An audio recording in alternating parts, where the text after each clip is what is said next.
Okay, तो good afternoon, good evening आप सभी को। तो आज हम लोग थर्मोडायनेमिक्स के पूरा न्यूमेरिकल सॉल्व करने वाले हैं। जितने भी मैकेनिकल का आप एग्जाम देने वाले हैं सबके लिए इम्पोर्टेंट है। और थर्मोडायनेमिक्स से A to Z जितने भी टाइप के न्यूमेरिकल आते हैं पूरे सब्जेक्ट का न्यूमेरिकल इसमें ले लिया, पूरे टॉपिक का। यानी थर्मोडायनेमिक्स में जितने चैप्टर है सभी चैप्टर के जो भी इम्पोर्टेंट न्यूमेरिकल है, जितने टाइप्स के न्यूमेरिकल है सभी न्यूमेरिकल आज खत्म कर देने वाला हूँ, ठीक है।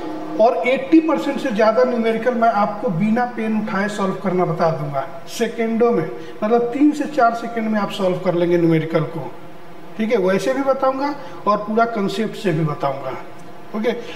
देखेंगे, अच्छा फर्स्ट क्वेश्चन पे ही आ गए हैं। ऐसे इंट्रोडक्शन देखना चाहिए तो देख सकते हैं, ये चीज़ें हैं। मोस्ट एक्सपेक्टेड क्वेश्चन हम लोग करने वाले हैं न्यूमेरिकल के थर्मोडायनेमिक्स के, ठीक है। सभी कॉम्पिटिटिव एग्जाम के लिए है।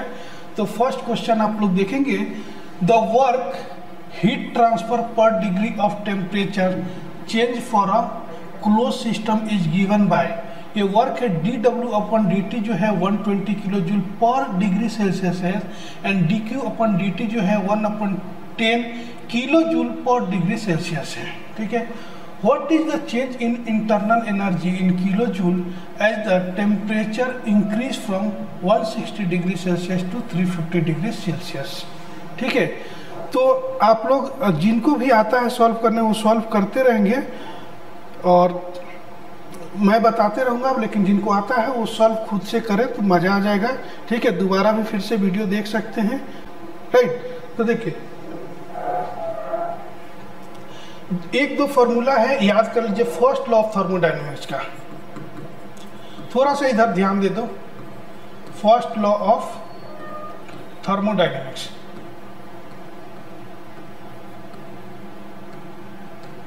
फर्स्ट लॉ ऑफ थर्मोडायनेमिक्स का फॉर्मूला है, क्या है, internal energy due internal energy equal to होता है heat transfer minus work done. Heat transfer minus work done internal energy का फार्मूला होता है। पहला फार्मूला ये हो गया और दूसरा फार्मूला इसी से निकलेगा।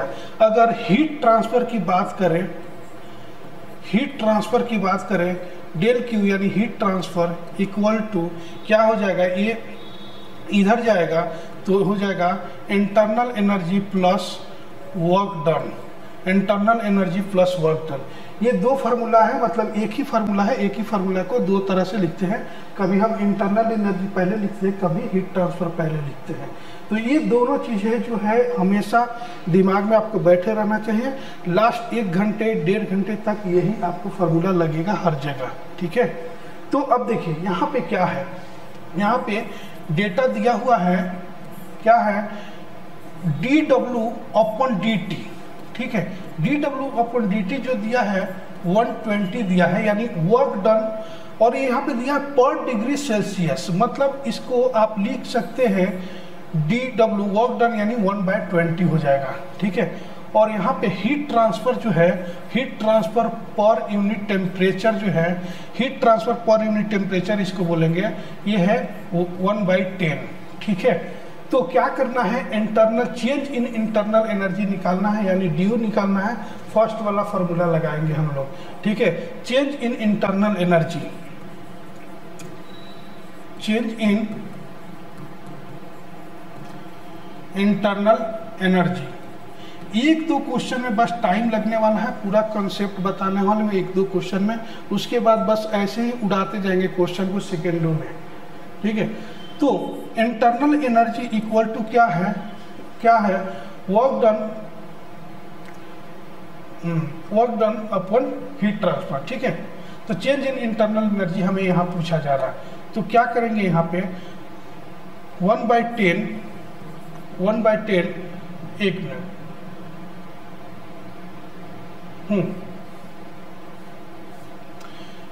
हीट ट्रांसफर पर डिग्री टेम्परेचर है यहाँ पे, तो -1/10 और वर्क डन प्लस 1/20 हो जाएगा, ये 1/10 हो जाएगा माइनस में, ठीक है। इनटू किलो जूल पर डिग्री सेल्सियस में दिया हुआ है यूनिट इसको, और यहाँ पे टेम्परेचर की भी बात किया गया है 160 degree Celsius to 1 350 degree Celsius, ठीक है। तो इसको केल्विन में कन्वर्ट करने की ज़रूरत नहीं है, इसके साथ ही मल्टीप्लाई कर देंगे 350, मतलब बड़ा माइनस छोटा, बड़े में से छोटे को माइनस कर देंगे तो चीज़ें आ जाएगा आपको, ठीक है। इसको जब सॉल्व करेंगे तो कैसे करेंगे, इसको सॉल्व करेंगे तो क्या आ जाएगा, 1/20 ही आ जाएगा, ठीक है, 1/20 आ जाएगा इंटू 350 माइनस 160 जो है वो कितना हो जाएगा, कितना आ जाएगा, 0 माइनस 0 0 कर देंगे और यहाँ पे 15 में से 6 जाएगा, 9 हो जाएगा, 2 में से 1 हो जाएगा, 190 आ जाएगा। इस जीरो से इस जीरो को कट कर देंगे, 19 डिवाइडेड बाई 5 जो है 9.5 हो जाएगा, 9.5 किलो जूल पर केल्विन, ठीक है, इंटरनल एनर्जी किलो जूल, ठीक है, ये आ जाएगा answer.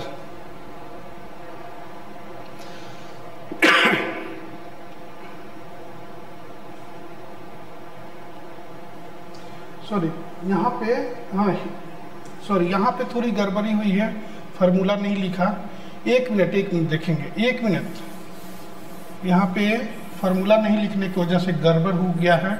Due equal to heat transfer minus work done, ये हम लोग कर रहे हैं इस फार्मूला पे, ठीक है। तो हीट ट्रांसफर देख लेंगे, यहाँ पे क्या है, 1/10 है, यहाँ पे भी माइनस नहीं होगा, ठीक है, यहाँ पे माइनस नहीं होगा, प्लस होगा, 1/10 माइनस 1/20 हो जाएगा ये, इंटू 350 माइनस 160, ठीक है। तो ये हो जाएगा 120, सॉल्व करेंगे तो, और 190, 0 0 कटेगा, ये हो जाएगा 9.5 किलो जूल, ये हो जाएगा आंसर, ठीक है। हाँ, बहुत स्टूडेंट का आया हुआ है, king maker, Om Prakash Chaurasia, Aminesh Mahato and Chandrabhushan and Shashibhushan, right answer है आप लोगों का बी हो जाएगा 9.5, ठीक है। अब थोड़ा सा स्पीड में हम लोग करेंगे आगे का, देखिए। An ideal gas at 27 degree Celsius is heated at constant pressure till its volume becomes 3 times the temperature of gas then will be. बताइए, बार बार क्वेश्चन आ जाता है, सेम डाटा के साथ आता है, कभी वॉल्यूम 3 गुना हो गया है यहाँ पे, कभी 2 गुना हो जाता है। बताइए इसका आंसर सिंपल है,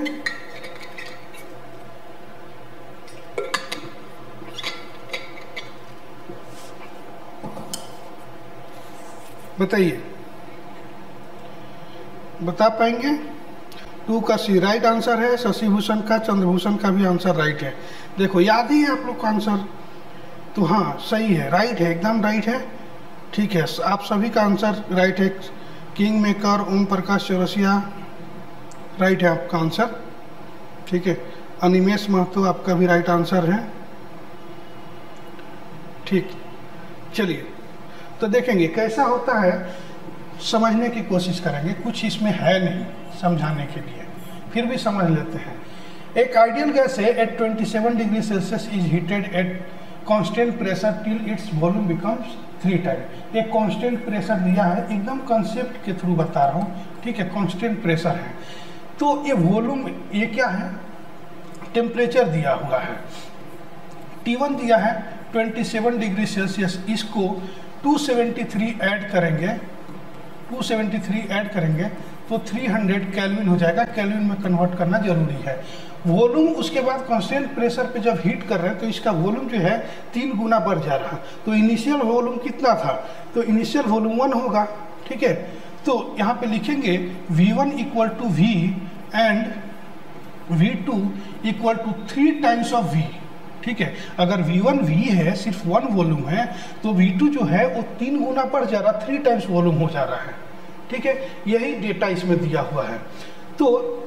तो आप एक फार्मूला है, जब प्रेशर कांस्टेंट हो तो चार्ल्स लॉ जो बोलता है, Charles law, according to Charles law लिखेंगे यहाँ पे,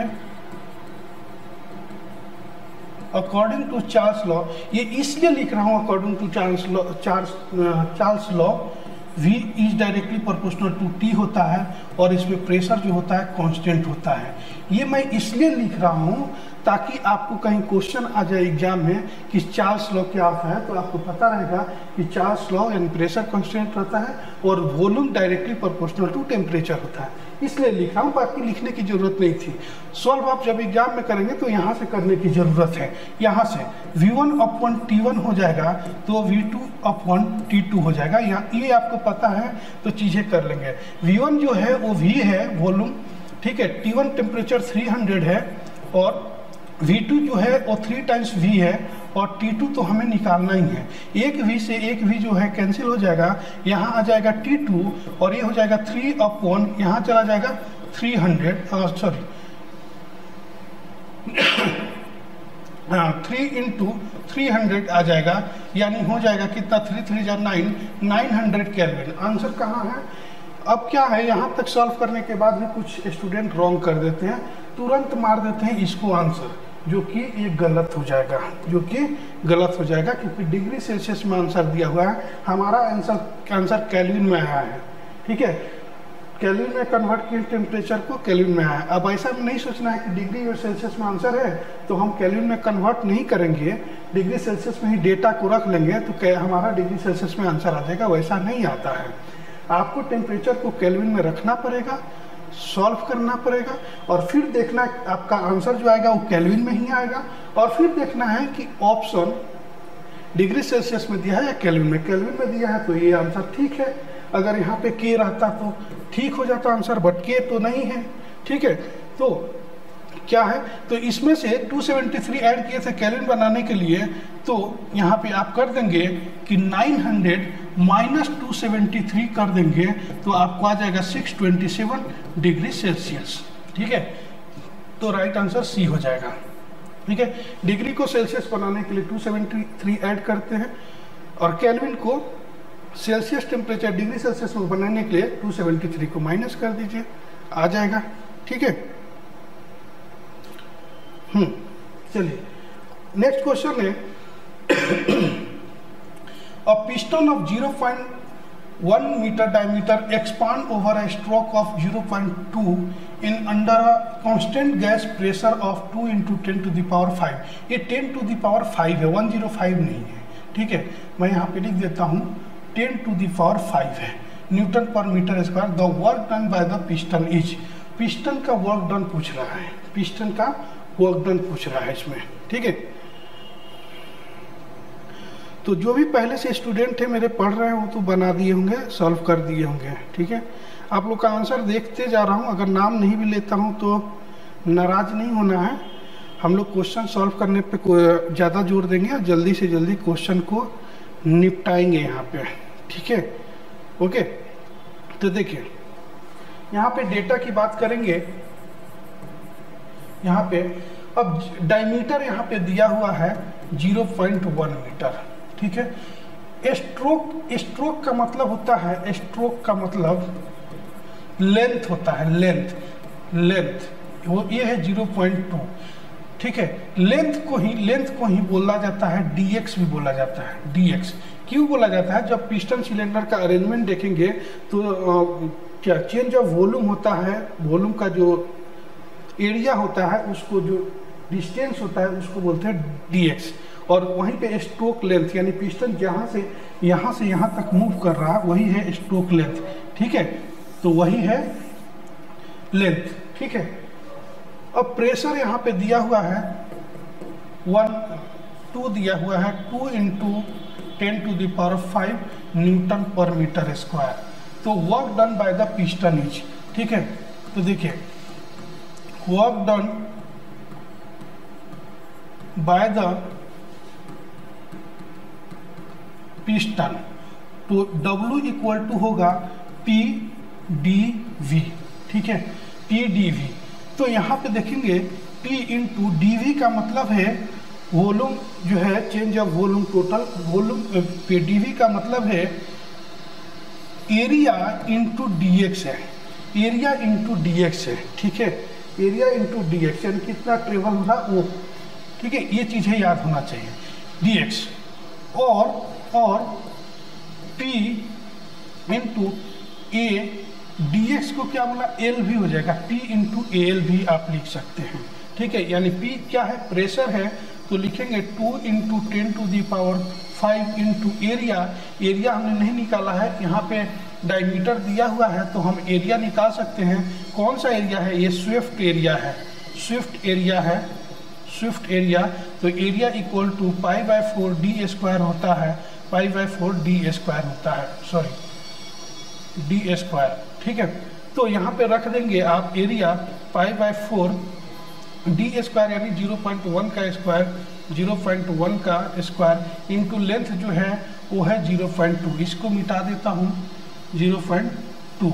ठीक है, अब क्या करेंगे, इसको थोड़ा काट पीट कर लेते हैं, फिर आंसर तो आ ही जाएगा। 2 इंटू 10⁵ इंटू π/4 0.1 का स्क्वायर करेंगे तो क्या आ जाएगा, 0.1 का स्क्वायर करेंगे तो 0.01 आएगा। देख लीजिए एक चीज़ कि 1 का स्क्वायर करते हैं तो 1 ही आता है, लेकिन 0.1 का स्क्वायर करेंगे ना तो 0.01 आता है। यहीं पे गड़बड़ हो जाता है कुछ स्टूडेंट से। ठीक है, तो ये मैथ्स की बात है और आप न्यूमेरिकल कर रहे हैं तो न्यूमेरिकल 90% क्या है, मैथ्स है। ठीक है, मैथ्स आपको आता है, सॉल्व कर लेंगे आसानी से। ठीक है, वो भी बेसिक मैथ, सिंपल जो 10th क्लास तक पढ़ाया जाता है वही मैथ चाहिए इसके लिए। ठीक, तो ये हो जाएगा 0.2। ठीक है, ये देखिए यहाँ पे एक डिजिट के बाद पॉइंट है, यहाँ पे 1 2 दो डिजिट के बाद पॉइंट है, मतलब टोटल 3 डिजिट के बाद पॉइंट है। तो 10⁵ है, अगर इसको 10⁻³ इन लोगों को दे दिया तो ये ऐसा हो जाएगा 2 इंटू 10⁻, अगर 2 कर देते हैं, बाकी 3 जीरो इन लोगों को दे देते हैं 10⁻³ मतलब 1000 इसमें दे देते हैं, मल्टीप्लाई कर देते हैं, तो ये हो जाएगा π/4 इंटू 1 इंटू 2 हो जाएगा, 1 इंटू 2 हो जाएगा। जब यहाँ पे पावर, अगर 3 पावर जो है इसमें इन लोगों को दे दिया तो। ठीक है, अब देखिए 2 1 कम 2 और 2 दूना 4, 2 1 कम 2, 2 1 कम 2 हो गया। तो क्या आंसर आ गया कि 10⁻³ का मतलब क्या है, 100 है। तो 100 इंटू पाई, 100 इंटू पाई का मतलब क्या होता है, 3.14 होता है। 14 के आगे भी वैल्यू होता है 15। ठीक है, 14 के आगे भी वैल्यू 15 होता है। ओके, थोड़ा सा यहाँ पे जगह बनाते हैं। ठीक है, तो ये क्या हो जाएगा, 100 इसको दे देंगे तो ये हो जाएगा 314.15। 1 के बाद जब 5 या 5 से ऊपर जाता है तो हम ले लेते हैं वैल्यू 2। ठीक है, तो ये हो जाएगा 314.2 जूल। आंसर है ये 314.2 जूल, राइट। राइट आंसर है आप सबका ये एक राहुल कुमार किंग मेकर। ये जिनका आंसर है उनका राइट है, शशि भूषण चंद्रभूषण, राइट आंसर है।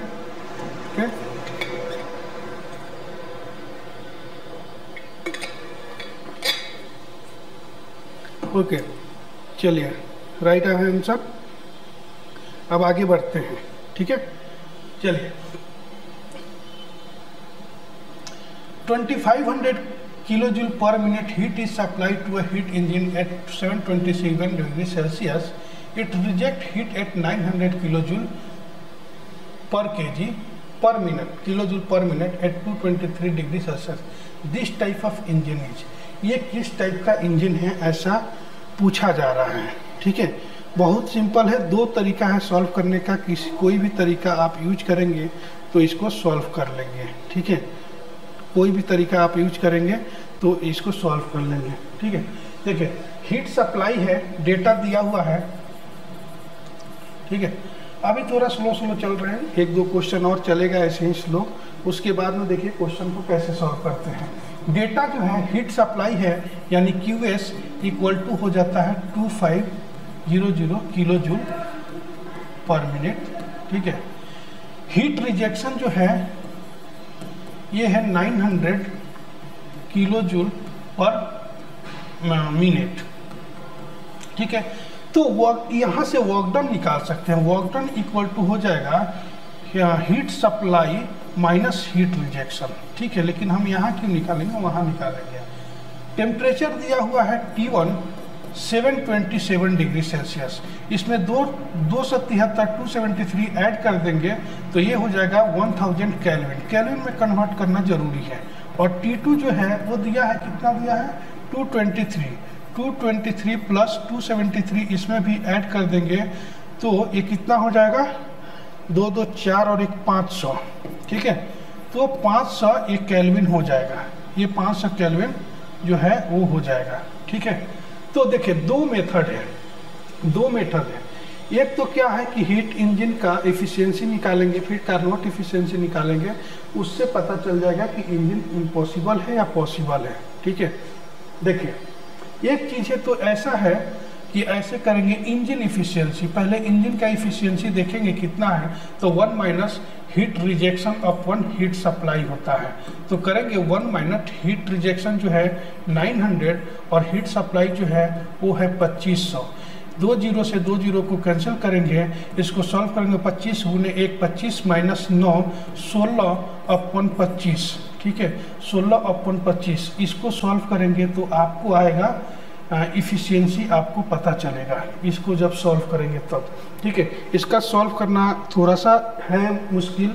इसको क्या करेंगे, इफिशियंसी निकाल रहे हैं ना, कुछ नहीं 100 से मल्टीप्लाई कर दीजिए तो हो जाएगा 25 चौका 100। ठीक है, अब आसान हो गया।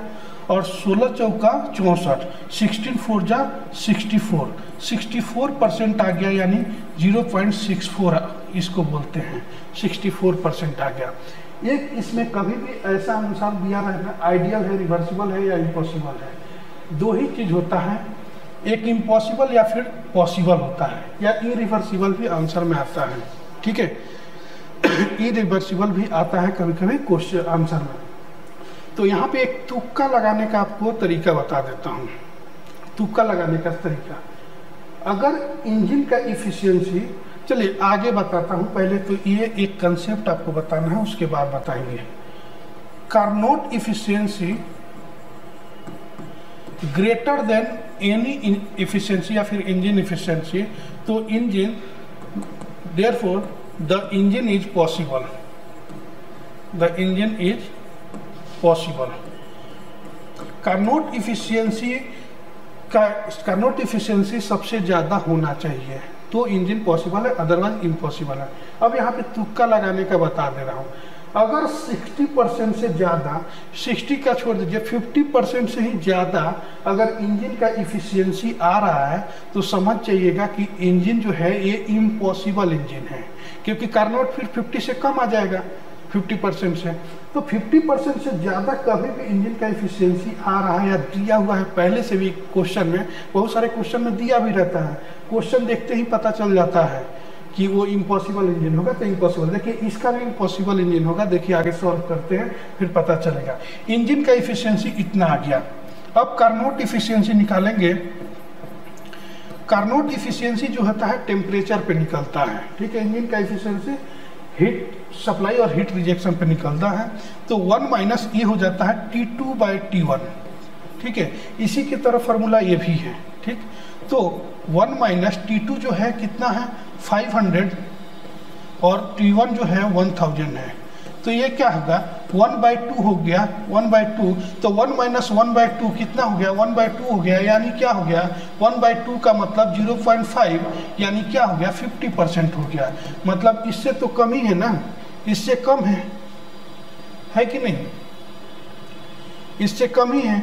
तो लिखेंगे therefore Carnot efficiency is less than engine efficiency, so the engine is impossible, engine is impossible। ठीक है, ये पॉसिबल इंजन नहीं है, इसलिए राइट आंसर सी हो जाएगा। ठीक है, देखिए आया आप लोग का आंसर।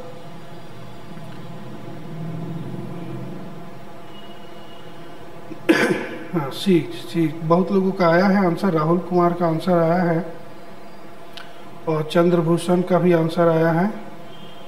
496 कहाँ पे होगा? अच्छा कुछ गलत किया क्या कैलकुलेशन?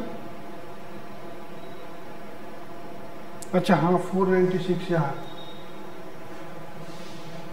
एक मिनट 3 3 6 7 2 9 2 2 4 496 496 यहाँ पे कर लेंगे।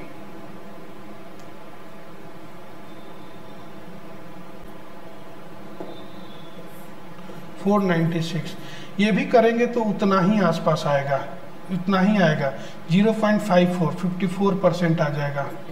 0.54 यानी 54% आ जाएगा, फिर भी कम ही आएगा। ठीक है, फिर भी कम ही आएगा। 54 नहीं 504 आ जाएगा। ठीक है, ठीक है। देखिए ऐसा आता है ना 496, तो आप समझ जाइए कि 500 के आसपास है, तो भी आंसर जो है हमारा ये हो गया ना। नेक्स्ट है a liquid of mass 1.5 kg with a specific heat of 3 kJ per Kelvin is aspired, causing the temperature rise of 10 degrees Celsius. What is the work done in kilojoule for the process if the system is insulated? System यहाँ पे insulated है, ध्यान दीजिएगा, फिर बताएगा। यहाँ से comfortable है, 5-10 मिनट ऐसे ले सकते हैं क्लास। ओके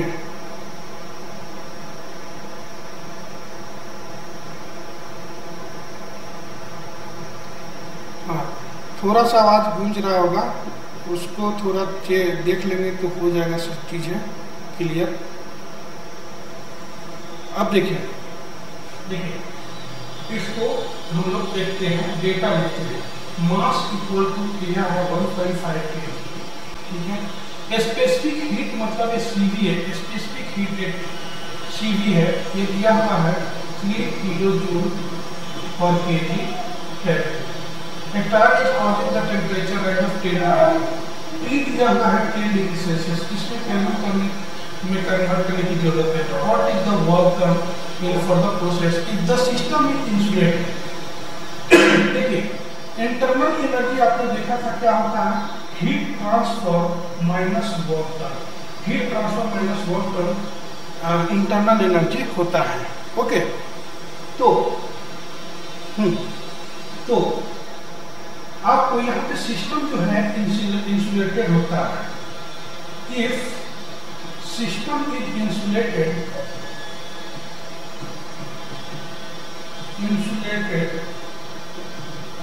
अगर सिस्टम इंसुलेटेड है तो हीट ट्रांसफर जो होगा वो 0 होता है। अगर सिस्टम इंसुलेटेड है यानी थर्मोप्लास्ट के तो हीट ट्रांसफर तो होगा नहीं, हीट ट्रांसफर 0 हो जाएगा।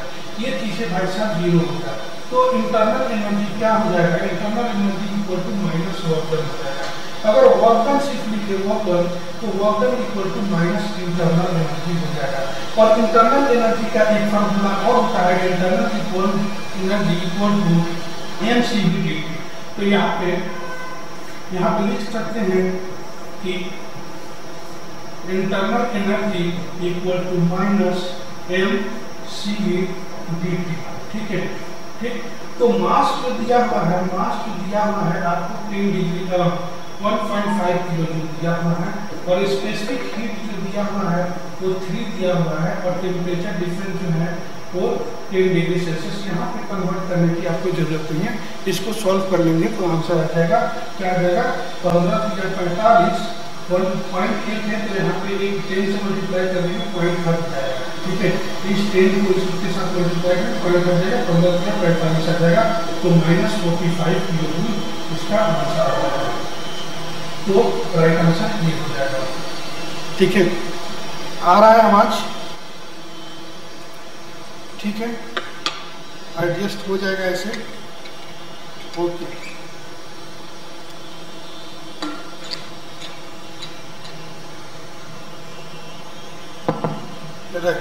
ठीक है, तो आगे बढ़ते हैं। In a cyclic process, the work done by the system is 20 kJ minus 30 kJ minus 5 and 10 kJ. What is the total heat transfer kJ for the cyclic process?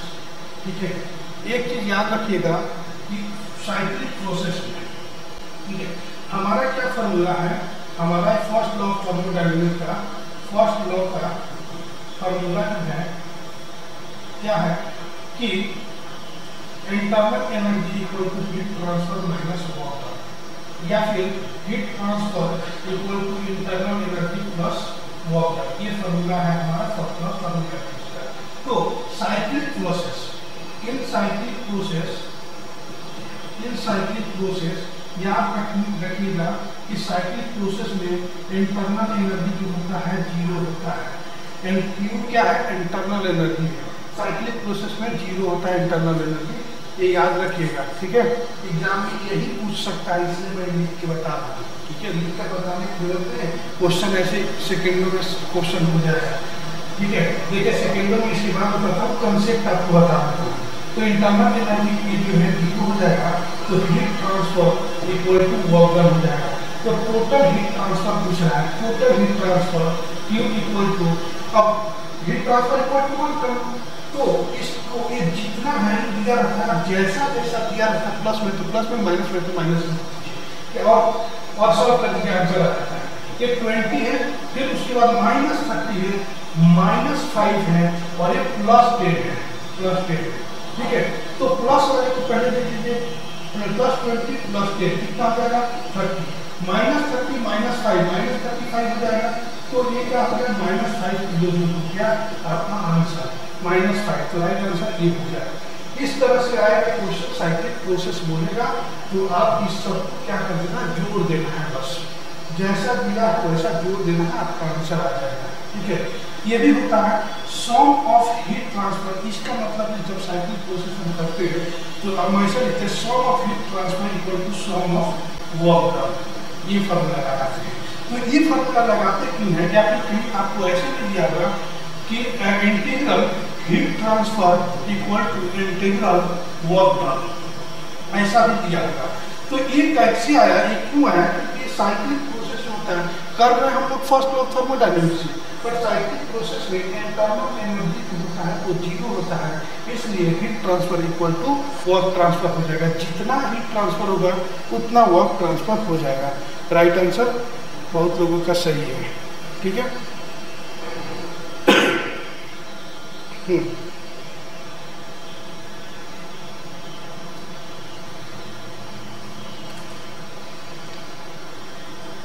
अच्छा, आप लोग बात भी कर रहे हैं यहाँ पे कि पटना में किसी का सेंटर है, दानापुर में सेंटर है, बात बाद में कर लो, क्वेश्चन पहले कर लो, ठीक है। एक बताओ तो चैट सेक्शन बना देते हैं टेलीग्राम पे, वहाँ पे दिन भर बात करते रहो आप लोग, या फिर व्हाट्सएप पे टेलीग्राम पे जहाँ बोलो बना देते हैं और आपको सबके बीच में शेयर कर देते हैं और वहीं पे बात करते रहो कहाँ पे सेंटर रहेगा। अभी जब पढ़ा रहा हूँ तो कर लो।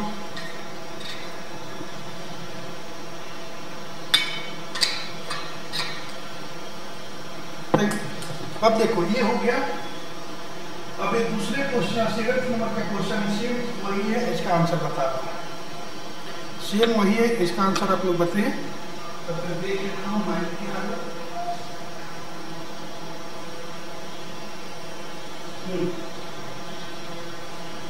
बताइए इसका आंसर।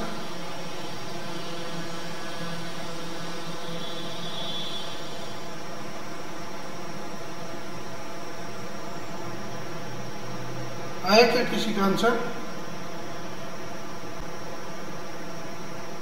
7th का चंद्रभूषण राइट आंसर है, चंद्रभूषण का राइट आंसर है। For cyclic net, what is the net work?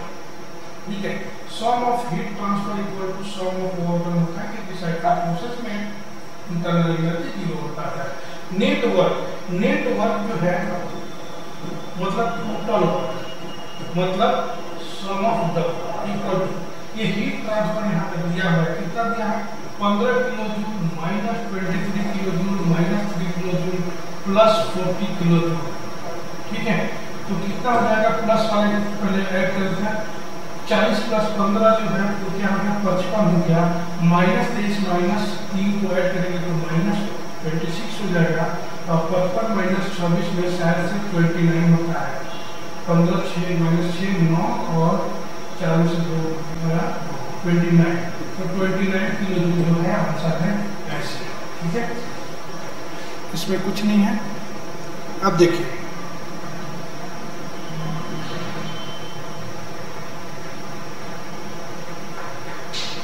Okay, बहुत सारे लोगों का आया आंसर, बी है आंसर। ठीक है, अब देखते हैं। अच्छा, इतने पे भी आवाज आ रहा है ना आप लोगों को? ठीक है, अब देखिए next question. If Carnot engine reject half of the heat observe from the reservoir यानी heat source, what is the efficiency of Carnot engine? अब देखिए यहाँ से जो भी क्वेश्चन बताऊंगा ना, वही क्वेश्चन जो है वो सेकेंडों में उड़ाने वाली क्वेश्चन है। ठीक है, आवाज़ नहीं आएगा तो बता दीजिएगा, अभी शायद इतना चार्ज हो गया है कि कुछ देर चलेगा। ठीक है, अब देखिए सेकेंडों में कैसा उड़ता है। अच्छा, बहुत सारे लोग आंसर भी कर दिए, इसका ही आंसर किए। हाँ, राइट है चंद्रभूषण शशिभूषण। अरे वाह, ऐसे आंसर चाहिए।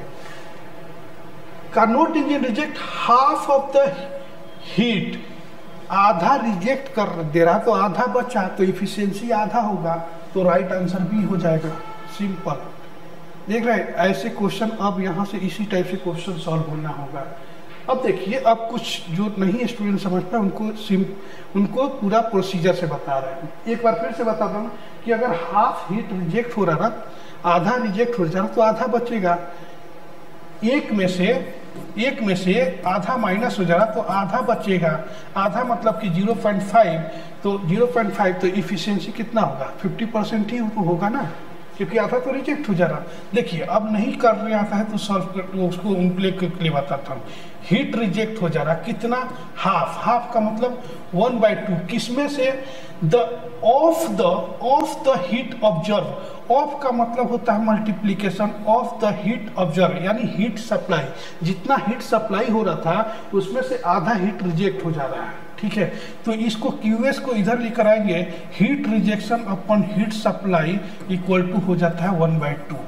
ठीक है, तो इफिशियंसी पूछ रहा है। इफिशियंसी का फार्मूला ये है 1 माइनस हीट रिजेक्शन अपन हीट सप्लाई। तो यहाँ रख लेंगे 1 माइनस 1/2 इसको, तो आ जाएगा 0.5। तो यही तो आंसर है भैया। ठीक है, तो ये ऐसे क्वेश्चन को सॉल्व करने की जरूरत नहीं होती है। चंद्रभूषण क्या बोला? रीजनिंग का डाउट क्लियर नहीं हो पाता है। कौन सा रीजनिंग का डाउट क्लियर नहीं हो पाता है? तो रीजनिंग के लिए एक बनाते हैं टेलीग्राम ग्रुप। ठीक है, राजीव सर के नाम से, वहाँ पे आप पोस्ट करिएगा, तो वहाँ पे उसको फिर डाउट क्लियर करेंगे। ठीक है, चलिए। हाँ, नेक्स्ट क्वेश्चन देखेंगे। The heat interaction of the system is a function of temperature only. ठीक है, Q equal to 30 + 1 T kilojoule. If the system does your work of 2 kilojoule, what is the increase of internal energy? ठीक है, ये भी सेकेंडों का answer है। ये सब जीरो हो जाता है। ये T टेम्परेचर के साथ जो भी वैल्यू रहता है उस वैल्यू को लेते हैं। टेम्परेचर के साथ वैल्यू क्या है? 1। Heat transfer 1। ठीक है, heat transfer minus work done क्या होता है? इंटरनल एनर्जी होता है। इंटरनल एनर्जी क्या होता है? Heat transfer minus work done. तो 1 - 2 करेंगे, 1 - 2 करेंगे तो -1 आंसर आ जाएगा। सेकेंडों में आएगा आंसर। ये 2-3 सेकेंड से ज़्यादा लगेगा, इसमें नहीं लगेगा। देखिए, अब कंसेप्ट देखिए। अब देखेंगे कंसेप्ट। ठीक है, कैसा होता है। Q इक्वल टू दिया है, ये डेटा है, डेटा को इधर लिखते हैं। Q इक्वल टू दिया है 30 + 1 T। ठीक है, तो ये दिया है the heat interaction of the system जब फंक्शन ऑफ टेम्परेचर ओनली। इसको डिफ्रेंशिएट करेंगे। क्या करेंगे? डिफ्रेंशिएट करेंगे तो dQ with respect to temperature. ठीक है, dQ विथ रेस्पेक्ट टू 2, तो ये कांस्टेंट टर्म जो होता है वो हो जाता है 0, प्लस विथ टेम्परेचर कर रहे हैं तो टेम्परेचर जो जिसके साथ है तो 1T का मतलब हो जाएगा 1। ठीक है, तो dQ जो हो जाएगा ये 1 किलोजूल पर 1 किलोजूल आप इसको लिख लेंगे पर डिग्री सेल्सियस। ठीक है, और वर्क डन आपको सिंपल वर्क डन दिया है 2 किलोजूल केल्विन पर केल्विन। तो यहाँ पे रख देंगे internal energy equal to heat transfer minus work done. तो internal energy 1 minus work done 2 equal to हो जाएगा -1 किलो जूल। ठीक है, internal energy 1 kilo joule -1 kilo joule. ये राइट आंसर है चंद्रभूषण एंड शशिभूषण का। हाँ ठीक है। अब देखिए कुछ और चीजें, मजा आने वाली चीजें हैं।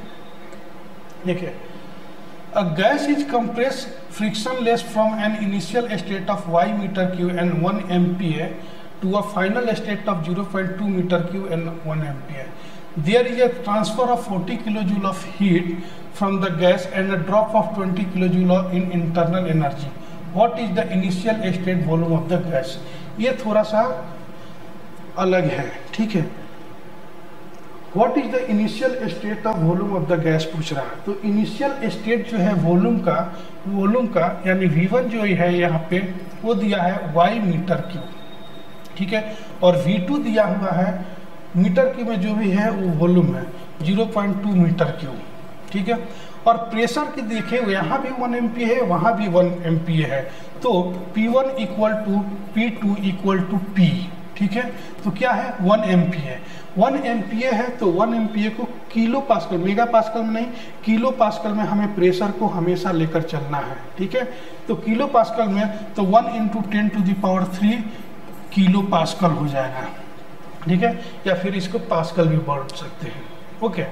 तो और यहाँ पे क्या दिया है, there is a transfer of heat, heat क्या है ट्रांसफर हो रहा है, तो माइनस का साइन लगेगा, ट्रांसफर ऑफ इस heat equal to -40 kilo joule, ठीक है। And the gas and drop of क्या है नहीं kilo joule of heat from the gas and drop of 20 kilo joule in internal energy.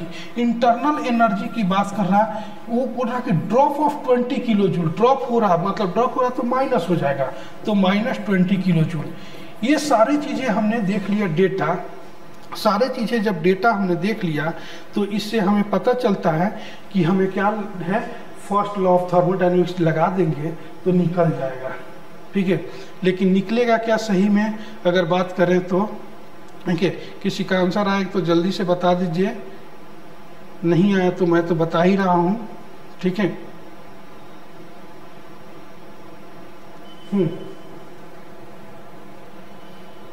ठीक है, तो देखिए इसका आंसर कैसे होगा, इसका आंसर कैसे होगा, ठीक है। हीट ट्रांसफर दिया है, इंटरनल एनर्जी नहीं दिया, इंटरनल एनर्जी दिया है, इसका मतलब वर्क डन आप निकाल लेंगे ना तो मुझे लग रहा है कि आंसर आ जाएगा। देखिए कैसे करते हैं, वर्क डन इक्वल टू क्या होता है, वर्क डन इक्वल टू एक और फार्मूला है P into V2 minus V1, P into V2 minus V1, ठीक है। तो प्रेशर जो है 1 × 10⁻³ का मतलब होता है 1000, और V2 जो है 0.2 है, और V1 जो है y है, y मीटर क्यूब, ठीक है। तो इसको जब सॉल्व करेंगे 0.2 इंटू, या फिर इसको हम लोग ऐसे ही रख देते हैं, इसको सॉल्व ही नहीं करते हैं, ऐसे ही रख देते हैं, ठीक है। ये वर्क डन हो गया, ठीक। तो हम लोग निकालेंगे internal energy equal to heat transfer minus work done, ठीक है। तो इंटरनल एनर्जी वहाँ पे दिया हुआ है -20, और हीट ट्रांसफर क्या है -40, और माइनस वर्क डन यानी 1000 इंटू 0.2 माइनस 1। बहुत जगह होता है कि सॉल्व नहीं करना होता है, नहीं तो मुश्किल में फंस जाएंगे, तो ये जैसा है वैसे ही रहने देना है। इसको अगर सॉल्व कर दिए तो यहाँ पे आके मुश्किल हो जाएगा, ठीक है। आवाज़ आ रही है ना बराबर? नहीं, आंसर गलत आ रहा है क्योंकि आप निमेश महतो 19.8 आंसर आपको इसलिए आ रहा है कि प्लस माइनस में आपने गलती कर दिया है, या तो हीट ट्रांसफर -40 है और वो इंटरनल एनर्जी फिर -20 किलो जूल है, ये नहीं लिया है माइनस प्लस में, या फिर फार्मूला थोड़ा सा गड़बड़ कर दिए हो, ठीक है। देखिए -20 है और ये -40 इधर आ जाएगा, -20 -40 इधर आ जाएगा तो +40 हो जाएगा, इक्वल टू यहाँ पे लिखेंगे -1000 इंटू 0.2 माइनस y, ठीक है। तो -20 + 40 जो हो जाएगा वो 20 हो जाएगा, 1000 माइनस 1000 इधर लेकर आ जाइए माइनस के साथ ही, तो ये हो जाएगा 1000, ठीक है। 1 0 से 1 0 कैंसिल हो जाएगा, यहाँ पे बच जाएगा 0.2 माइनस y, ठीक है। अब देखिए, अब कुछ है कुछ नहीं, देखिए ये है मैथ और कुछ नहीं है। इंजीनियरिंग जो है यहीं तक है कि वर्क डन का आपको फार्मूला पता होना चाहिए, P into V2 minus V1 होता है, और फर्स्ट लॉ थर्मोडायनामिक्स लगा देंगे, dV equal to internal energy equal to heat transfer minus work done. यही इंजीनियरिंग है, बाकी मैथ्स है। ठीक है, ये हो गया। तो इसको जब सॉल्व करेंगे तो माइनस हो जाएगा 2/100 जो हो जाएगा 0.02 हो जाएगा।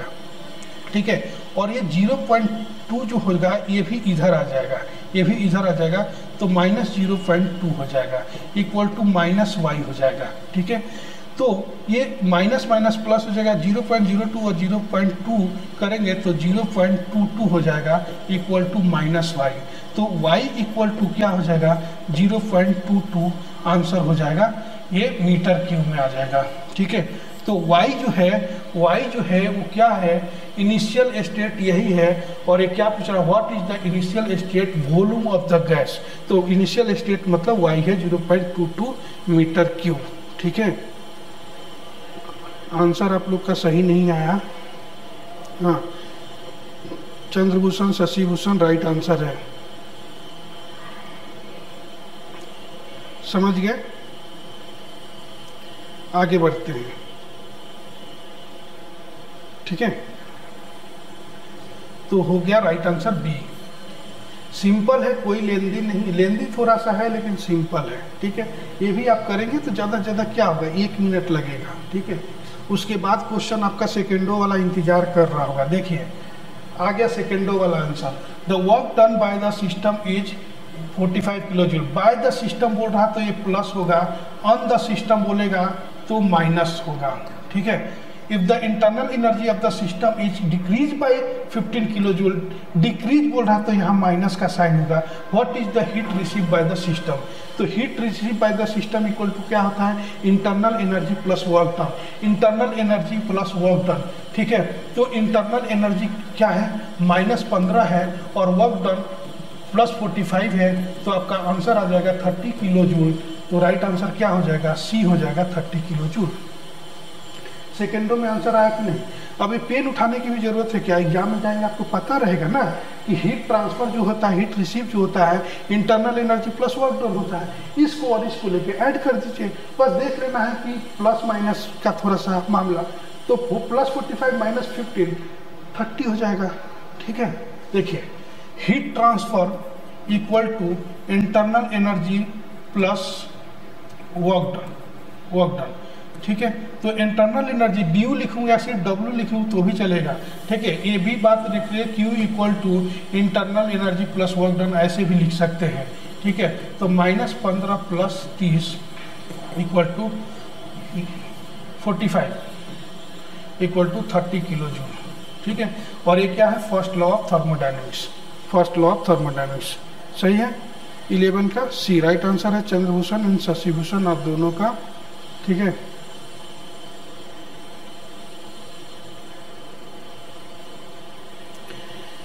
किरण मुआए गो बोल रहे हैं कि सर ये सब क्लास अगर 7 दिन पहले से लेते तो ज़्यादा प्रैक्टिस होता।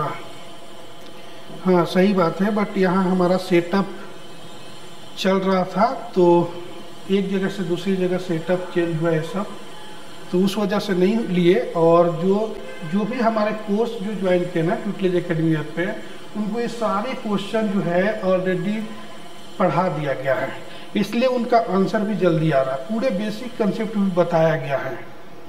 ठीक है, तो ये जो नए जो है स्टूडेंट हैं या फिर जो आप यूट्यूब पे देख रहे हैं, आपके लिए नया हो सकता है, मतलब क्वेश्चन इसमें नया होगा, बट ये सारे कंसेप्ट बता दिया गया है। ठीक है, तो आप लोगों का जो कोर्स है अगर मैकेनिक यहाँ पे है ट्यूटलेज एकेडमी ऐप पे, तो वहाँ पे ये सारा चीज़ें हैं। इसलिए हमारे स्टूडेंट देखिए 2 जगह लाइव चल रहा है, यूट्यूब पे भी ऐप पे भी चल रहा है। तो ऐप पे जो स्टूडेंट है प्रैक्टिस कर रहे हैं वो दन आंसर कर रहे हैं, देखते बराबर आंसर कर रहे हैं। हाँ सेटअप की वजह से ही लेट हो गया थोड़ा, अब बीच में ही आ गया एग्ज़ाम, अब क्या कर सकते हैं। पहले से प्लान था कि ऐसे ऐसे होगा, तब तक बीच में एडमिट कार्ड आ गया, तो वही थोड़ा सा गड़बड़ हुआ। बट कोई बात नहीं, जितना इसी में मैं मेहनत करके आपको बता दूंगा उतना काफ़ी हेल्पफुल रहेगा आपके। ठीक है, चलिए आगे देखते हैं। नेक्स्ट क्वेश्चन है the internal energy of the system is a function of temperature only U equal to 30 plus 0.5 temperature kilo joule if the system does work of 0.5 kilo joule per kelvin what is the increase in heat interaction per degree temperature. ये बता दीजिए, जल्दी से बताइए, 1 second से भी कम में मेरा आंसर हो जाएगा। ये मतलब अगर एग्जाम में बैठूँ तो क्लिक करके आगे बढ़ने तक 3 सेकेंड लगेगा, पूरा, उससे ज़्यादा नहीं लगेगा। तो इसका आंसर जो है आप लोग बताइए। इसका कंसेप्ट मैंने बता दिया है।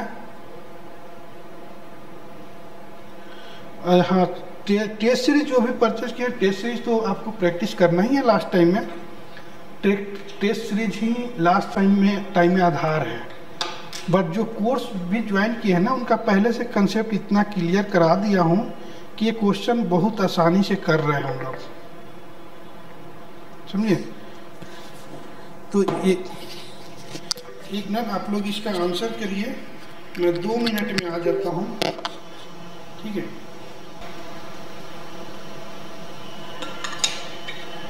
हाँ, टाइम नहीं होता है ना, तभी टेस्ट सीरीज ज्वाइन किया था लास्ट टाइम में। लेकिन एग्ज़ाम से पहले टाइम निकालना जरूरी है। अगली बार से कोई भी एग्ज़ाम है ना, वो टारगेट करके ही प्रिपरेशन होता है, कोई भी एग्ज़ाम हो। तो आगे 3-4 महीना बाद, 2 महीना बाद जो भी एग्ज़ाम है ना, उसको अभी से प्रिपरेशन कर दो। अभी 25 तारीख को जो आपका एग्ज़ाम है उसको दीजिए test series, maximum test solve करके, पूरा टेस्ट सॉल्व करके जाना है और टेस्ट दीजिए एग्ज़ाम। उसके बाद कैसा है कि पहले से कोर्स ज्वाइन करके, पहले से नोट्स अपना बनाकर, जैसे भी आप चाहें, प्रिपरेशन पहले से आपकी चालू होना चाहिए, पूरा कंसेप्ट से। सिर्फ MCQ याद कर लेने से नहीं होगा, ठीक है। ओके, तो आगे बढ़ते हैं। देखिए, ये जैसे मैं बताया था, ये 0.5 है, यही बचेगा ना, क्या है, इंटरनल एनर्जी, और ये वर्क डन है, और हीट ट्रांसफर पूछा। तो heat transfer equal to internal energy plus work done, यानी 0.5 प्लस 0.5 इक्वल टू 1 हो जाएगा, ठीक है। राइट आंसर सी हो जाएगा। देखिए कैसे हो जाएगा। इंटरनल एनर्जी इक्वल टू दिया है 30 प्लस 0.5 किलो जूल 5 T। तो इंटरनल एनर्जी को ड्यू अपॉन dt डिफरेंशिएट करेंगे विद रिस्पेक्ट टू टेम्परेचर, तो 30 0 हो जाएगा प्लस 0.5 T हो जाएगा 0.5। तो ड्यू अपॉन dt जो है, ड्यू तो हो जाएगा 0.5 और डिग्री टेम्परेचर, और डिग्री टेम्परेचर ऐसे लिख सकते हैं। तो सिर्फ 0.5 से ज़्यादा कंफ्यूज होने की जरूरत नहीं है, और वर्क जो है 0.5 दिया हुआ है, ठीक है। तो हीट ट्रांसफर निकालना, heat transfer equal to internal energy plus work, यानी 0.5 प्लस 0.5 इक्वल टू 1 किलो, ठीक है, 1 किलो, ठीक है। यही आंसर आएगा। अच्छा, साउंड का प्रॉब्लम आ रहा है अभी, ओके, अभी ठीक है। कभी कभी क्या है, इसको चार्ज में लगा दे रहा हूँ, मतलब ऐसे लगा कि चार्ज है, बट इतना जल्दी चार्ज निकल गया। यही होता है ऑनलाइन क्लास में, कभी माइक चार्ज तो कभी camera charge.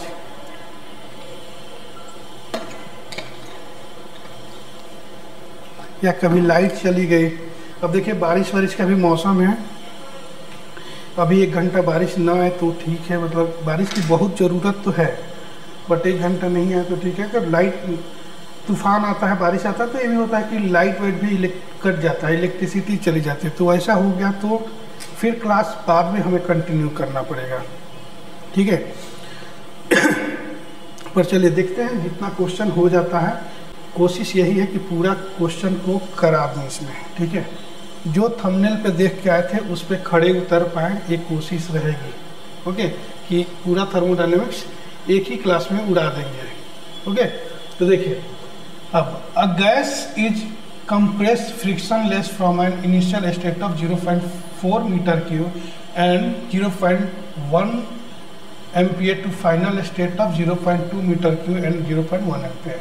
There is a transfer of 35 kilojoule of heat from the gas. What is the change in internal energy? वही क्वेश्चन है जो y का वैल्यू निकाले थे इनिशियल स्टेट ऑफ वॉल्यूम, वही वाला है। सॉल्व कर लीजिए जल्दी से और मुझे आंसर बता दो, जल्दी से सॉल्व करके आंसर बता दो। अब मैं आपको प्रैक्टिस करवा रहा हूँ, ये ठीक है, सिर्फ सॉल्व कराना रहता तो जल्दी जल्दी मैं सॉल्व करके आगे बढ़ जाता। पर जिन्होंने जो भी 10-15 मिनट पहले से भी क्लास देख रहे हैं ना, ये सॉल्व करें तो कैसे है। देखिए पहले यहाँ का डाटा जो कम वाला है ना वो बता देता हूँ। There is a transfer of heat, जहाँ भी लिखा होगा ट्रांसफर हीट ट्रांसफर हो रहा है तो Q जो होगा वो -35 होगा। यही गलत किए होंगे इसलिए आपका माइनस का प्लस में वैल्यू आ गया। ठीक है, हीट ऑफ द गैस। ठीक है, there is a internal energy पूछ रहा है तो इसके लिए क्या चाहिए, वर्क डन तो चाहिए ना, हीट ट्रांसफर है, इंटरनल एनर्जी पूछ रहा है तो वर्क डन चाहिए। वर्क डन नहीं दिया है तो यहाँ पे क्या दिया है, हमारे पास क्या फार्मूला है, work done equal to PV2 - V1। ठीक है, तो यहाँ पे प्रेशर देखिए, यहाँ पे प्रेशर जो है यहाँ 0.1 एम्पियर दिया है और यहाँ पे भी 0.1 एम्पियर दिया है तो P1 equal to P2 equal to P। ठीक है, तो 0.1 एम्पियर तो ये हो जाएगा 0.1 × 10⁻³ kPa, किलो पास्कल में करना जरूरी है। तो ये हो जाएगा 100, मल्टीप्लाई करेंगे तो हो जाएगा 100 kPa। ये क्या हो जाएगा, प्रेशर हो जाएगा। ठीक है, प्रेशर हो जाएगा। और यहाँ पे वॉल्यूम का बात किया है तो ये हो गया आपका V1 और ये हो गया V2। ठीक है, तो यहाँ पे लिखते हैं प्रेशर जो है 100 यहाँ पे डाल देते हैं और वॉल्यूम V2 जो है वो 0.2 हो जाएगा, V1 जो है 0.4 हो जाएगा।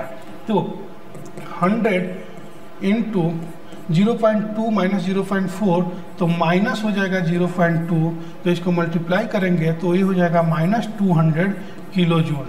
ये हो जाएगा वर्क डन।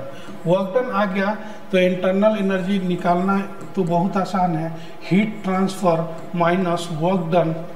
ठीक है, तो हीट ट्रांसफ़र माइनस क्या है 35 और वर्क डन, अरे कहाँ गड़बड़ हो गया क्या,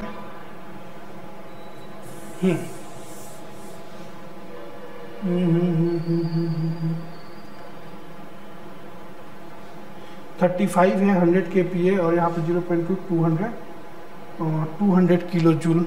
ये हमारा यहाँ पे आंसर आ गया। ठीक है,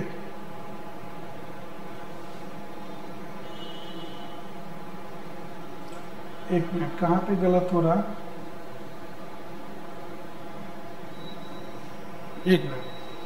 हाँ, internal energy equal to heat transfer minus work done. अच्छा यहाँ पे गलत 0.2, अच्छा ये 20 हो जाएगा ना, -20 किलो जूल।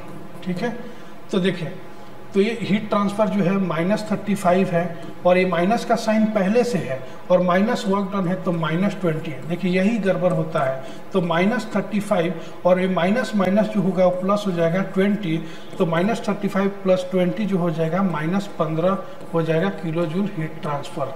ठीक है, तो राइट आंसर हो जाएगा B। ठीक है, कैलकुलेशन में थोड़ा बहुत इधर उधर ध्यान अच्छे से नहीं दिए तो रॉन्ग हो जाता है, मतलब बरसों से सॉल्व कर रहा हूँ मैं, मेरे से भी रॉन्ग हो जाता है। ठीक है, किसी से भी हो जाएगा, थोड़ा सा भी इधर उधर भटक गए तो रॉन्ग हो जाता है। ठीक है, तो चंद्रभूषण शशि भूषण राइट आंसर है आपका।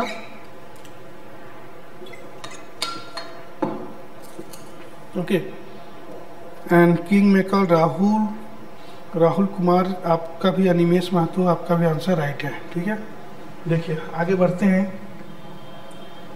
ये थोड़ा नहीं दिख रहा होगा। The piston of vertical piston cylinder device containing a gas has a mass of 60 kg, cross sectional area 0.04 metre square, the entire system place in a vacuum chamber. ठीक है, if temperature of the gas is 70 degree Celsius, what is the pressure of gas inside the cylinder. और G का भी value दिया है। देखिए data मैं बता देता हूँ क्या है। ठीक है, एक वर्टिकल सिलेंडर पिस्टन का अरेंजमेंट है, वर्टिकल सिलेंडर पिस्टन का अरेंजमेंट है जिसमें मास दिया हुआ है 60 kg। अगर नहीं दिख रहा होगा तो बता रहा हूँ, बोल के लिख रहा हूँ। और क्रॉस सेक्शनल एरिया दिया हुआ है पिस्टन सिलेंडर का, क्रॉस सेक्शनल एरिया कितना दिया है 0.04 मीटर स्क्वायर। ठीक है, और एंटायर सिस्टम जो है, ये पूरा सिस्टम जो है पिस्टन एंड सिलेंडर का एक वैक्यूम चेंबर के अंदर रखा हुआ है। वैक्यूम चैम्बर के अंदर रखा हुआ है, इसका मतलब क्या होता है कि एटमॉस्फेरिक प्रेशर जो होता है वो जीरो हो जाता है। वैक्यूम चैम्बर के अंदर रखा है तो एटमॉस्फेरिक प्रेशर जीरो हो जाता है, ठीक है। If the temperature of the gas is 70 degree, what is the pressure of gas? Temperature of gas 70 degree है, यहाँ पे टेम्परेचर दिया हुआ है 70 डिग्री सेल्सियस, इसकी ज़रूरत शायद नहीं पड़ेगी। तो प्रेशर इनसाइड द गैस और जी का वैल्यू, ग्रेविटी का वैल्यू 9.8 दिया हुआ है, इसका मतलब कुछ तो भी लोचा है इसमें, ठीक है। तो देखिए क्या निकालना क्या है, what is the pressure of gas inside the cylinder. Pressure जो है ना, आपको पता है फोर्स बाई एरिया होता है, फोर्स बाई एरिया। अगर बात करेंगे टोटल प्रेशर की, टोटल प्रेशर की बात करेंगे, यानी P टोटल ऐसे लिख लेंगे, टोटल प्रेशर की बात करेंगे तो ये एटमॉस्फेरिक प्रेशर प्लस ये वाला प्रेशर होता है, फोर्स बाय एरिया, ठीक है। तो एटमॉस्फेरिक प्रेशर आपने देखा है यहाँ पे जीरो है, क्योंकि वैक्यूम चेम्बर में ये पूरा एंटायर सिस्टम है, ठीक है, एंटायर सिस्टम, ठीक। तो डायरेक्ट लिख देना है, कुछ नहीं सोचना है, कुछ करना ही नहीं है।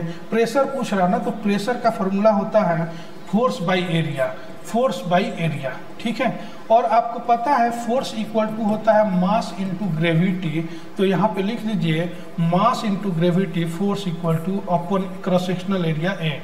तो मास दिया हुआ है 60 इनटू ग्रेविटी 9.8 दिया हुआ है, और एरिया आपको दिया है 0.04, ठीक है। ये चीज़ें दिया हुआ है, ठीक। अब देखिए क्या हो जाएगा, अब देखेंगे क्या क्या हो सकता है इसमें। इसको हम लोग यहाँ पे सॉल्व करते हैं, थोड़ा बड़ा हो जाए तो, हाँ ठीक है। चलिए, तो यहाँ पे 9.8 को हम 10 समझ लेते हैं, 60 इंटू 10 समझ लेते हैं, और 0.04 को ऐसे लिख सकते हैं 4 इंटू 10 टू द पावर -2 लिख सकते हैं, ठीक है। 4 एकम 4 और 15 चौका 60 हो जाएगा 15, अप्रोक्स वैल्यू ले रहे हैं तो 15 और 10 टू द पावर -2 जाएगा, यहाँ पे एक है तो ये प्लस हो जाएगा 10 टू द पावर, तो ये हो जाएगा इंटू 10 टू द पावर 2, और यहाँ पे भी पावर 1 है, तो ये 15 इंटू 10 टू द पावर 3 हो जाएगा, तो ये हो जाएगा 15,000, ठीक है। ये क्या हो जाएगा 15,000 न्यूटन पर मीटर स्क्वायर में आ जाएगा, ठीक है। तो ये लेकिन आंसर जो है बार में दिया हुआ है, ठीक है। तो 15,000 मतलब 15 के आसपास, ठीक है। तो ये देखिए 1 बार इक्वल टू होता है 10 to the power 5 Newton per metre square, ये होता है।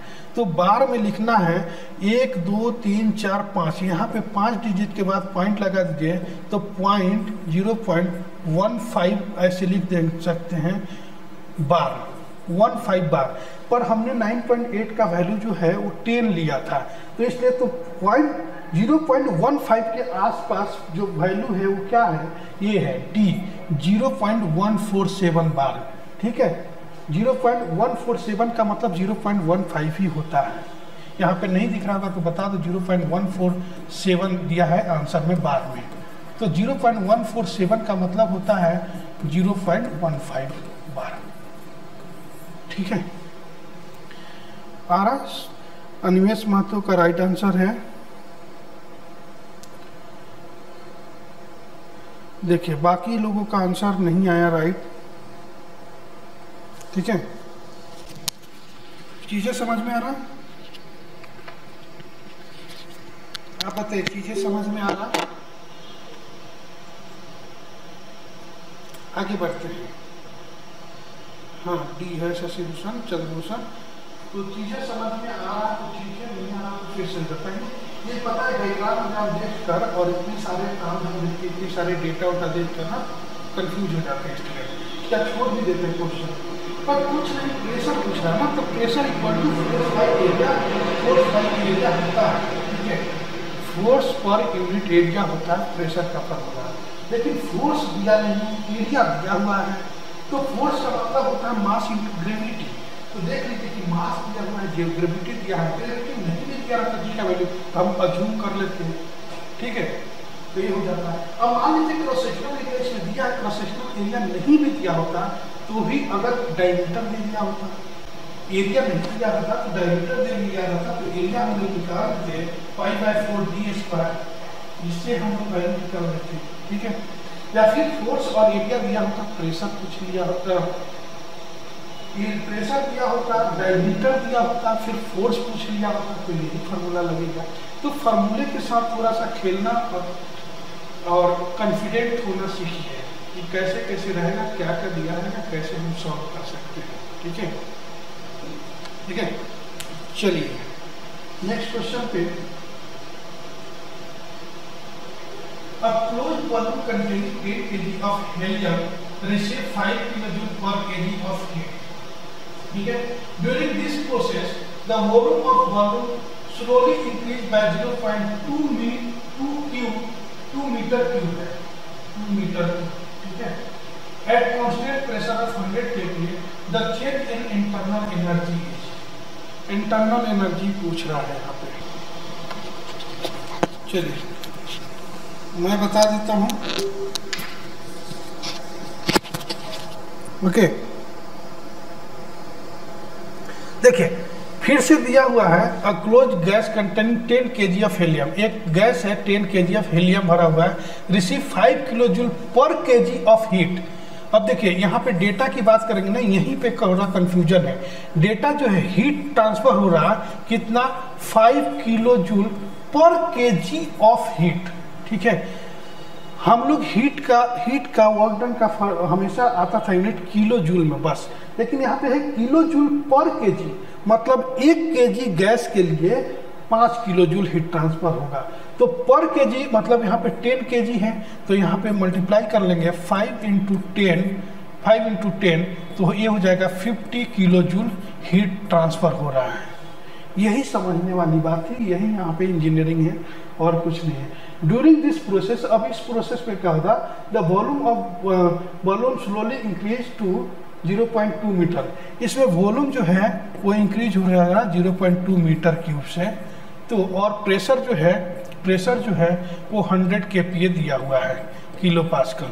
तो आपको निकालना है इंटरनल एनर्जी, यानी ड्यू निकालना है, इंटरनल एनर्जी। अब जल्दी से आप सॉल्व कर लीजिए, अब जल्दी से आप सॉल्व कर सकते हैं, ठीक है।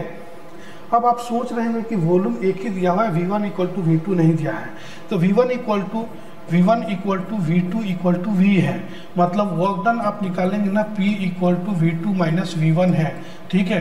तो P जो है 100 kP है और V2 - V1 इसका है वैल्यू जो है V2 - V1 का ही, V2 - V1 का वैल्यू है। V1 = V2 = V1 नहीं होगा, V2 - V1 की वैल्यू है, ठीक है। तो ये क्या हो जाएगा 0.2, ठीक है। एक मिनट, स्लोली इंक्रीज 0.2, हाँ। तो ये हो जाएगा, क्या हो जाएगा, ये 20 किलो जूल हो जाएगा, ठीक है। और हीट ट्रांसफर दिया हुआ है, जल्दी से आप आंसर बता दीजिए, ठीक है। आंसर बता दीजिए। अब कितना हो जाएगा, 50 - 20 हो जाएगा 30 किलो जूल, ठीक है। 30 किलो जूल, क्यों, internal energy = heat transfer minus work done.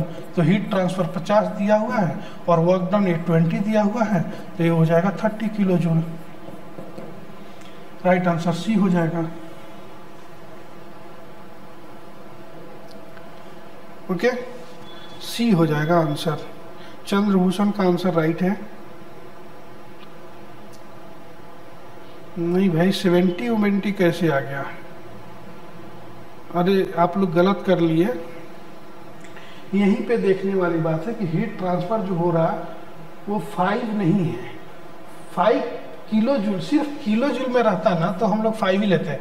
Kilo joule पर केजी दिया है, इसलिए यहाँ पे 10 kg भी लिखा है गैस हीलियम, ठीक है।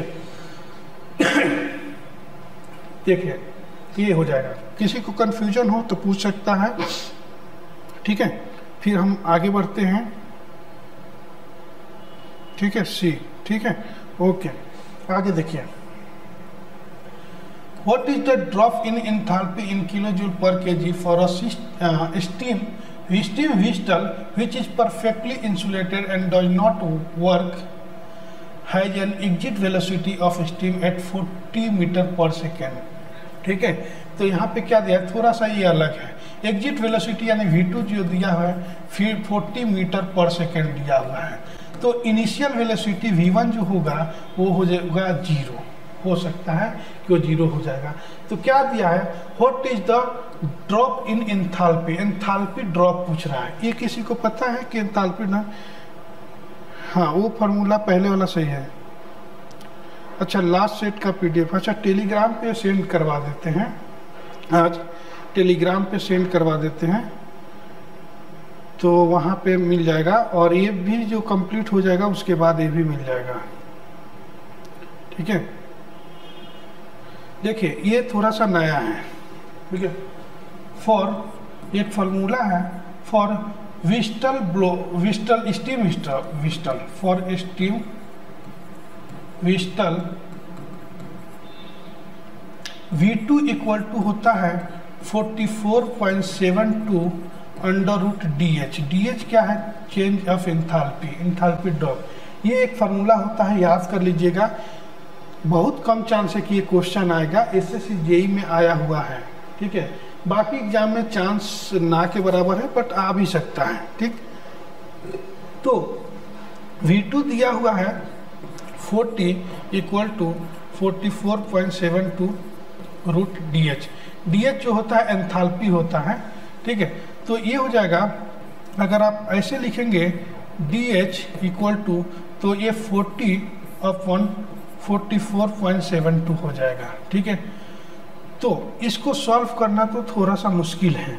44.72 को 44 ही सिर्फ समझा जाए, सिर्फ 44 समझा जाए तो 2 से कट करेंगे तो ये हो जाएगा 20 और ये हो जाएगा 22, ये हो जाएगा 10 और ये हो जाएगा 11।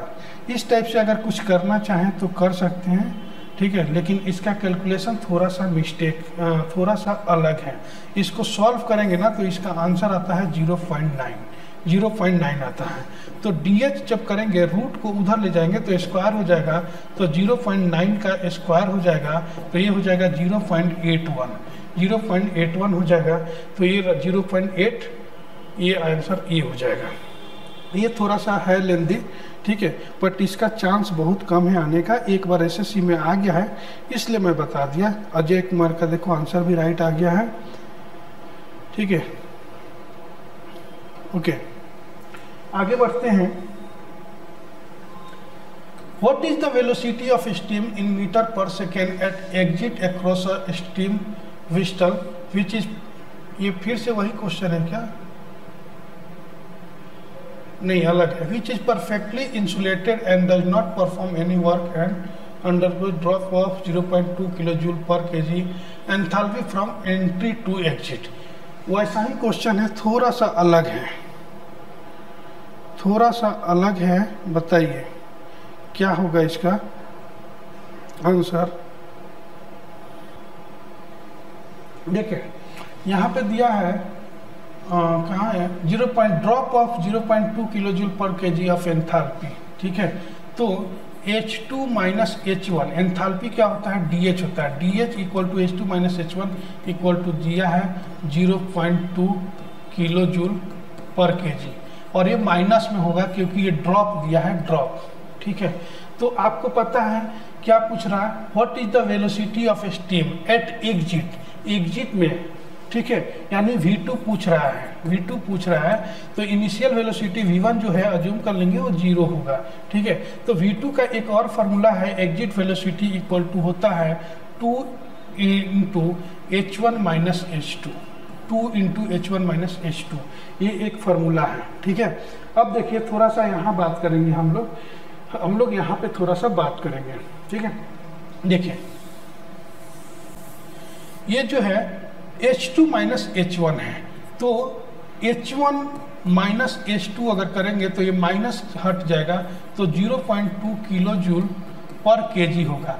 बट ये किलो जूल पर केजी में है, ठीक है। हमें निकालना है जूल पर केजी में, तो 0.2 इंटू 10⁻³ जूल पर केजी में हमें रखना है, क्योंकि हमें मीटर पर सेकेंड में हमें आंसर चाहिए, ठीक है।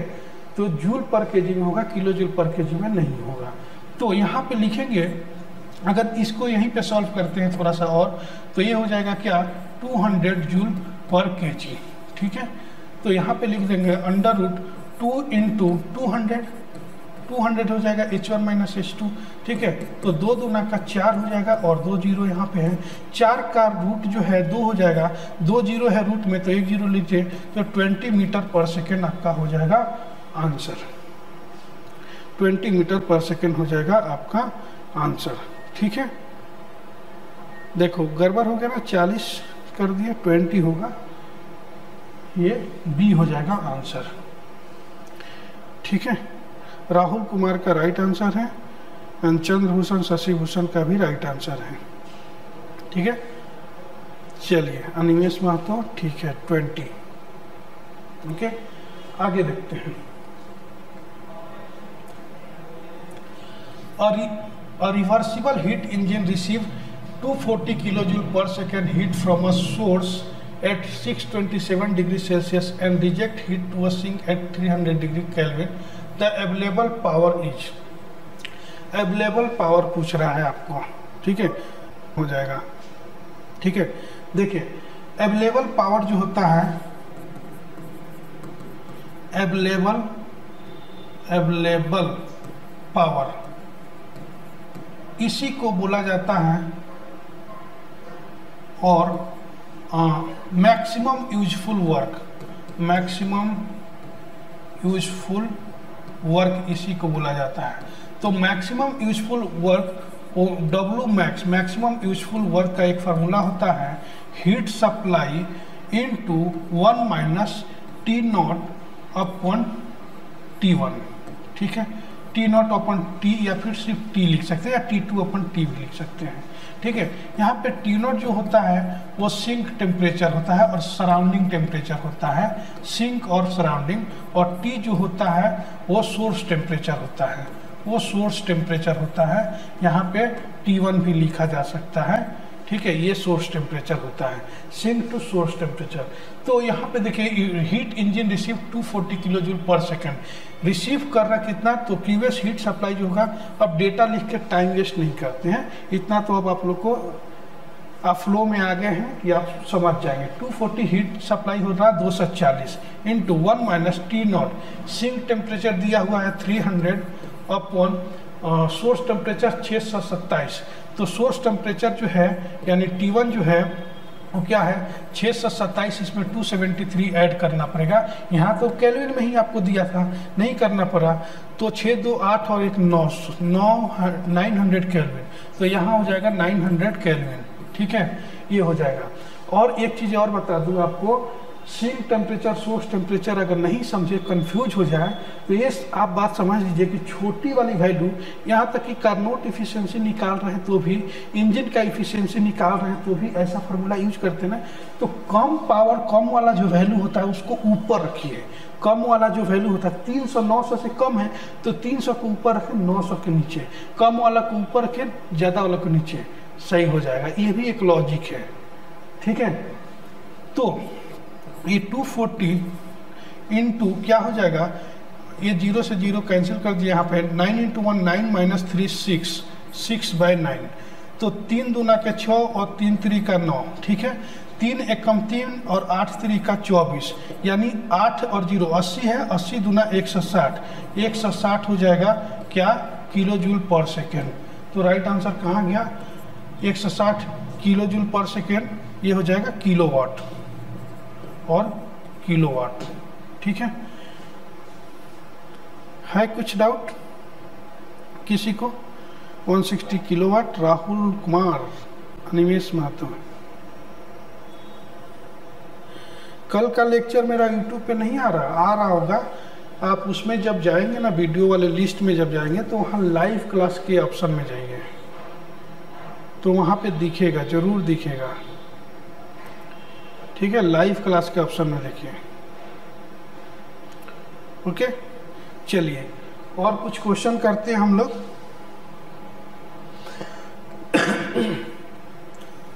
ये हो गया ना पूरा। हाँ, और देखिए 1 kilojule is transferred to the surrounding from a reservoir at a temperature of 527 degree Celsius. The change in entropy of the reservoir is. ठीक है, ये हीट ट्रांसफर हो रहा, हीट ट्रांसफर जो हो रहा ये हो रहा 1 किलोजूल पर सेकेंड, 1 किलोजूल। ठीक है, और टेम्परेचर दिया है, एक टेम्परेचर दिया है। कौन सा टेम्परेचर? सराउंडिंग टेम्परेचर, कुछ भी टेम्परेचर लिख लीजिए। तो 527 डिग्री सेल्सियस, इसमें 273 ऐड कर दीजिए तो केल्विन में हो जाएगा। तो 5 2 7 और 1 800, ये 800 केल्विन हो जाएगा। ठीक है, तो एंट्रोपी ऑफ द रिजर्वायर या एंट्रोपी ऑफ द सिस्टम या चेंज इन एंट्रोपी जब क्वेश्चन पूछता है, क्या अगर नहीं भाई बंगाली नहीं हूं मैं, अभी तो बताया थोड़ा देर पहले कहाँ से हूँ।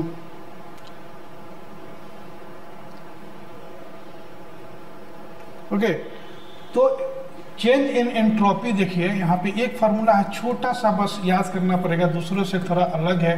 चेंज इन एंट्रोपी थोड़ा सा ध्यान दे देंगे तो चीज़ें समझ जाएगा। Change of entropy ds equal to होता है heat supply upon source temperature T1।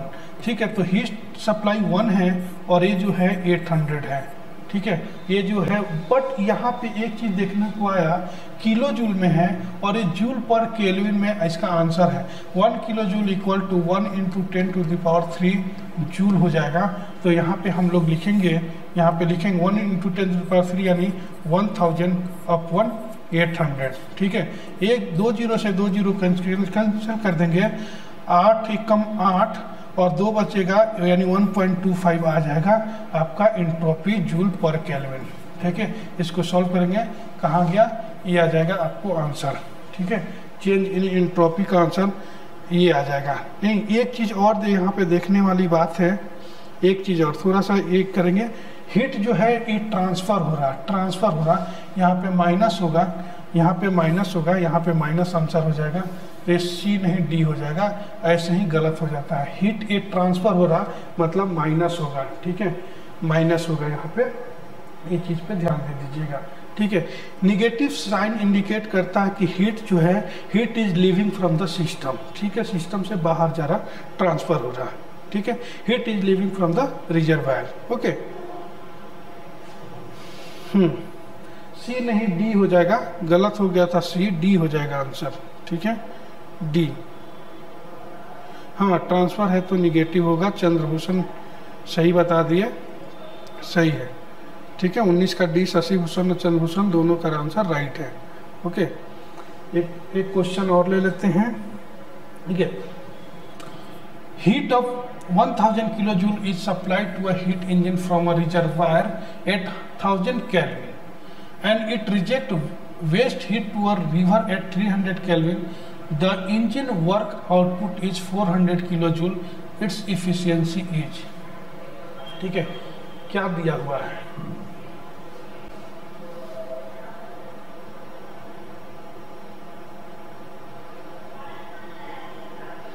नहीं, ट्रांसफर और रिजेक्ट,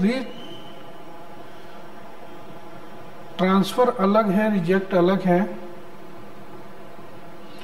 ट्रांसफ़र मतलब हीट जो है ट्रांसफ़र और सप्लाई हो रहा है, वो वहाँ पे उसको एक करने की कोशिश मत कीजिए, उसको अलग अलग समझेंगे। ठीक है, ऐसे क्वेश्चन आएगा तो हमेशा ट्रांसफ़र ही लिखा रहेगा और इसके पहले वाले क्वेश्चन। और यहाँ पे देखिए आप रिजेक्ट का मतलब आपको चीज़ें जो है समझ में आएगा। ठीक है,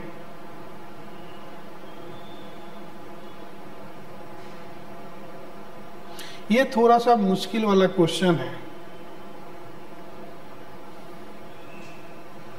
देखिए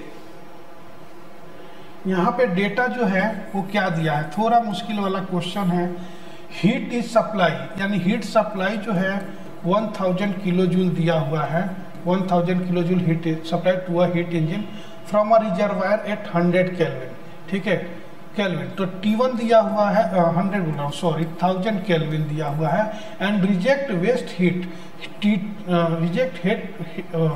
वेस्ट हीट यानी T2 इक्वल टू दिया है 300 केल्विन। ये केल्विन में जो भी दिया है कुछ भी लिखा है समझ जाइए कि टेम्परेचर है। The engine work output is 400, यानी W जो है 400 किलो जूल दिया हुआ है। एंड इट्स इफिशियंसी पूछ रहा है।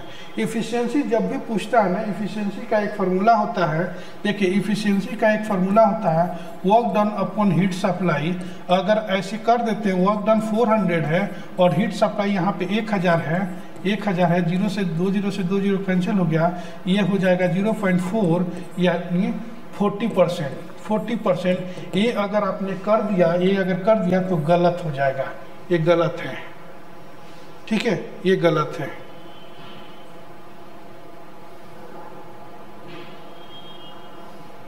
देखिए ये आया ना आंसर, ये गलत है, ठीक है, ये जो है ये रॉन्ग है।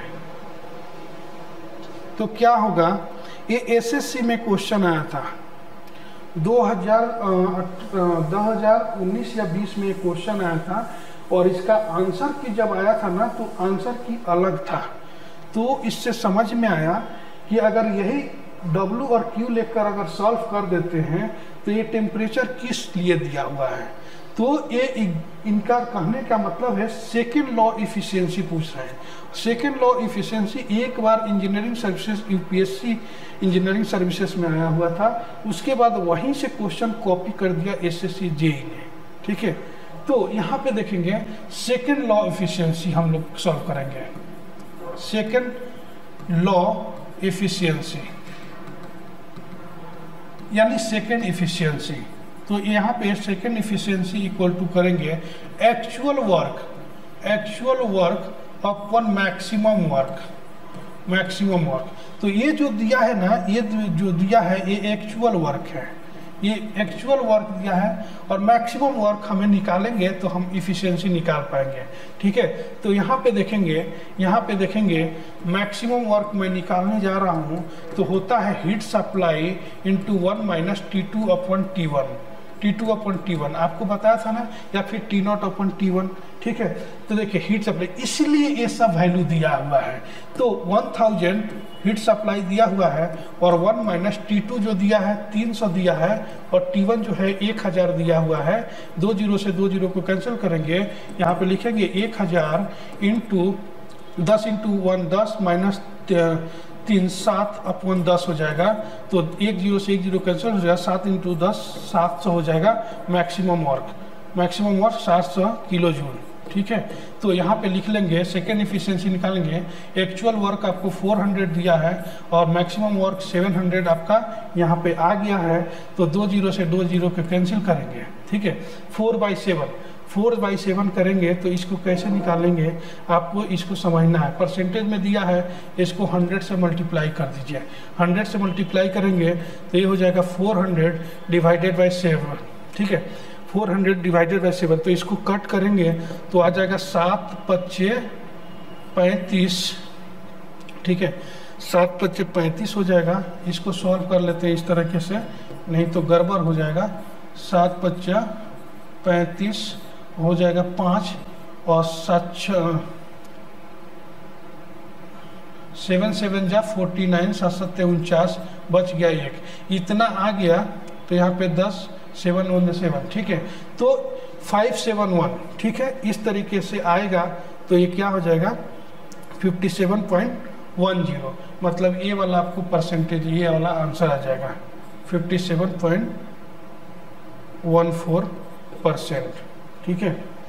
ऐसे ये आपका आंसर आ जाएगा। तो चलिए बाकी क्वेश्चन जो है वो दूसरे क्लास में हम करते हैं, ठीक है। अभी और क्वेश्चन है, जितना क्वेश्चन सॉल्व कराए हैं इतना और क्वेश्चन है।